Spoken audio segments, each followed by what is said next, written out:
السلام علیکم سامعین کرام، آج ہم آپ کی خدمت میں جو ٹاپک لے کر آئے ہیں وہ ہے جادو کی اقسام اور خلافت عثمانیہ۔ اس کو انتخاب کیا ہے ہم نے امام مہدی کے دوست و دشمن سے۔ جادو کی دو قسمیں ہیں۔ ایک قسم وہ ہے جو صرف تخیل، شعبدہ بازی اور نظر بندی سے تعلق رکھتی ہے، اس میں حقیقت کچھ نہیں ہوتی، جبکہ دوسری قسم وہ ہے جو حقیقت سے تعلق رکھتی ہے۔ احناف، شوافے اور حنابلہ کی رائے کے مطابق اس کے اثرات انسانی جسم میں ظاہر ہوتے ہیں۔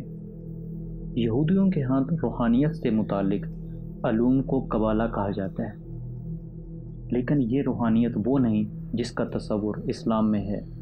یہودیوں کی روحانیت کا بڑا حصہ شیطانیت، سفلیات اور جادو سے متعلق ہے۔ قبالہ وہ علم ہے جس میں انسانی ذہن کو قبضے میں کرنے کے تمام طریقے سکھائے جاتے ہیں، جادو کے ذریعے، کیمیا کے ذریعے، برقیاتی لہروں یعنی کہ الیکٹرانک ویوز کے ذریعے، ہپناٹزم اور ٹیلی پیتھی کے ذریعے۔ قبالہ کی حقیقت یہودی مذہبی پیشواؤں کو ہی معلوم ہے، دیگر قوموں سے اس کو چھپانے کے لیے انہوں نے اس علم کے کئی اور ہم نام دنیا میں متعارف کروائے ہیں، مثلاً قبلہ، قبالہ۔ ان میں سے کون سا حقیقت ہے اس کا جاننا خاصا مشکل کام ہے۔ یہودیوں میں ایک سے بڑا ایک جادوگر رہا ہے۔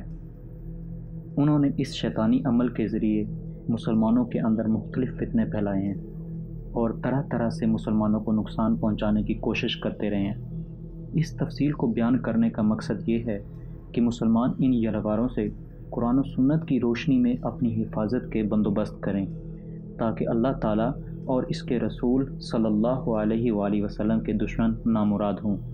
دوسری وجہ یہ ہے کہ ذہنی غلامی میں مبتلا ہونے کی وجہ سے ہم لوگ دنیا میں رونما ہونے والے تمام حادثات و واقعات کو صرف اسی نظر سے دیکھتے ہیں جس نظر سے اسلام دشمن قوتیں ہمیں دکھانا چاہتی ہیں، جس کی وجہ سے ان حادثات سے عبرت پکڑنے کی بجائے ہم الٹے فکری گمراہی کا شکار ہوتے چلے جاتے ہیں۔ ذیل میں جن افراد کا تذکرہ کیا جا رہا ہے یہ سب وہ ہیں جو ظاہراً کچھ اور تھے جبکہ حقیقت میں کچھ اور۔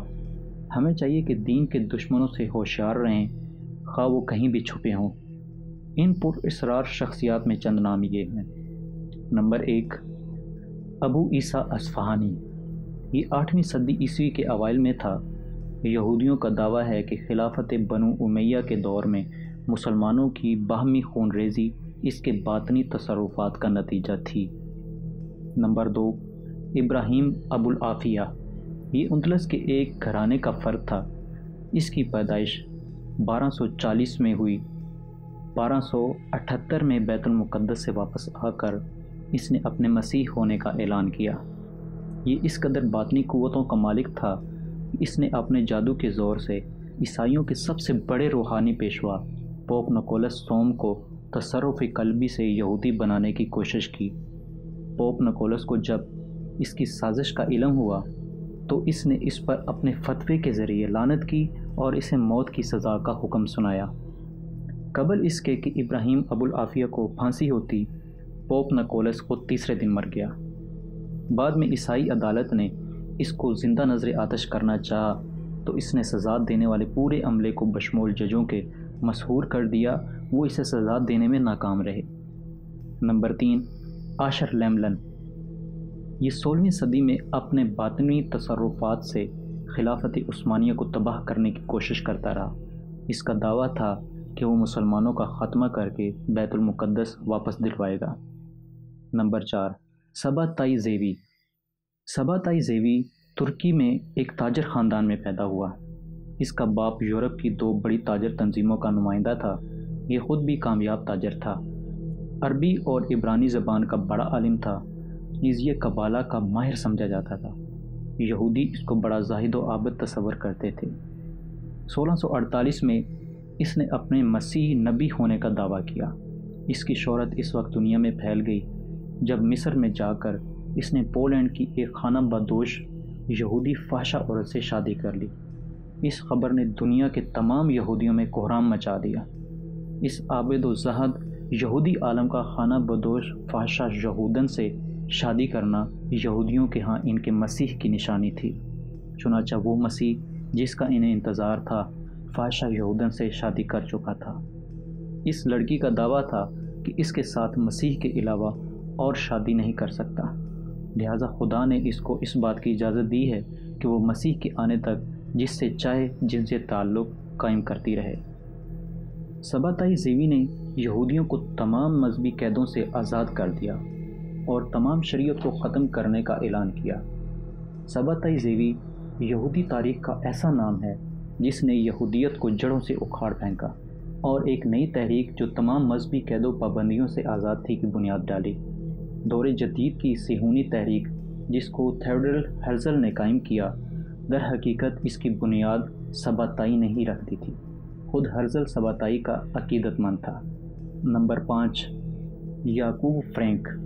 ये 1726 में पैदा हुआ और 1791 में वफ़ात पाई। इसकी पैदाइश यूक्रेन में हुई। ये भी गैर मामूली रूहानी क़ुव्वतों का मालिक था। यूक्रेन से तर्क वतन करके तुर्की आ गया और दोनमा का रुकन बन गया।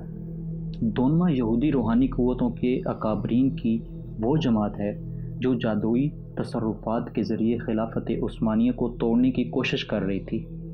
यही रूहानी अकाबरीन थे जो 19वीं सदी के अवाखिर में खलीफा अब्दुल हमीद सानी के पास फ़लस्तीन की ख़रीदारी का सौदा करने के लिए गए थे।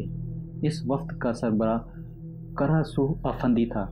ये अफंदी नंगे मिल्लत, नंगे दीन अतातुर्क मुस्तफ़ा कमाल पाशा का मुरब्बी था और यही अफंदी था जो खलीफा के पास खिलाफत के ख़ात्मे का परवाना लेकर गया था।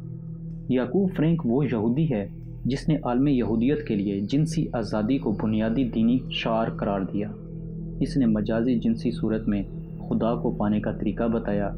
इसने खुदा के कुर्ब और इस तक तरक्की का रास्ता ये बतलाया कि इंसान जितना पस्तियों में गिरेगा, जितना शरीयत के दामन को तार तार करेगा, इतना ही खुदा का मुकर्रब होता जाएगा। नंबर 6, सईद अरमनी। इसको तारीख़ में सरमद के नाम से जाना जाता है। ये आलमगीर औरंगज़ेब रहमतुल्लाह अलैह के दौर में था। इसको बातनी तसर्रुफ़ात का माहिर समझा जाता था। 1659 में औरंगज़ेब रहमतुल्लाह अलैह ने इसको मौत की सज़ा दे दी। नंबर 7, इसराइल बिन एलिज़र। ये 1700 में पैदा हुआ। इसको बाल शेम तो के नाम से भी जाना जाता है। ये यहूदियों के रूहानी तहरीक हसीदिज़म का बानी है। इसकी पैदाइश 1700 में यूक्रेन में हुई। ये बेपनाह बातनी क़ुव्वतों का मालिक था। छू कर बीमारों को अच्छा कर दिया करता था। पानी पर चलता, निगाहें डालकर दरख्तों और जंगलों को आग लगाकर झुलसा देता। जादू के ज़रिए गैर मामूली काम कर दिया करता। इसने दावा किया कि वो बराह रास्त खुदा से राब्ते में है और इसकी सिफारिश अजाब में पड़े यहूदियों को निजात दिलाती है। इसकी सारी कोशिशें खिलाफत उस्मानिया को अपने जादुई तसर्रुफ़ात से ख़त्म करने के लिए थीं। नीज़ यहूद को भी इसने बहुत फ़ायदा पहुँचाया, जबकि इसके मुखालफीन इस पर औरतों का रसिया और शहवती होने का दावा करते हैं। इसके किस्से जो तवातर की हद तक मशहूर हैं, इनमें यह भी है कि एक बार एक नौजवान लड़की इसके पास बैठी हुई थी। ये इसके लिए दुआ कर रहा था। दुआ करते हुए ही ये लड़की हमला हो गई। याद रहे कि ये तहरीक कोई मामूली तहरीक नहीं, बल्कि इस तहरीक ने पूरी यहूदियत को अपनी लपेट में लिया और आज भी बड़ी तादाद में यहूदी इस पर अमल पैरा हैं। ये शराब का शौकीन और दीगर नशा आवर अद्वियात का आदी था। नंबर 8, ज़ेवी हर्ष क्लेशर। ज़ेवी हर्ष क्लेशर की पैदाइश 1795 में हुई। ये पोलैंड नसात था और जर्मनी में ज़ाहिर हुआ। सिहून की वापसी के लिए मगरब की तमाम यहूदी और गैर यहूदी क़ुव्वतों को यकजा करने में इसके जादुई तसर्रुफ़ात का सबसे ज़्यादा दखल है। मशहूर यहूदी सरमायादार मेयर एमशल रोथशील्ड को भी इसी ने इसी मिशन में लगाया। खिलाफत उस्मानिया के ख़िलाफ़ तमाम बातनी क़ुव्वतों को जमा करना इसका कारनामा है।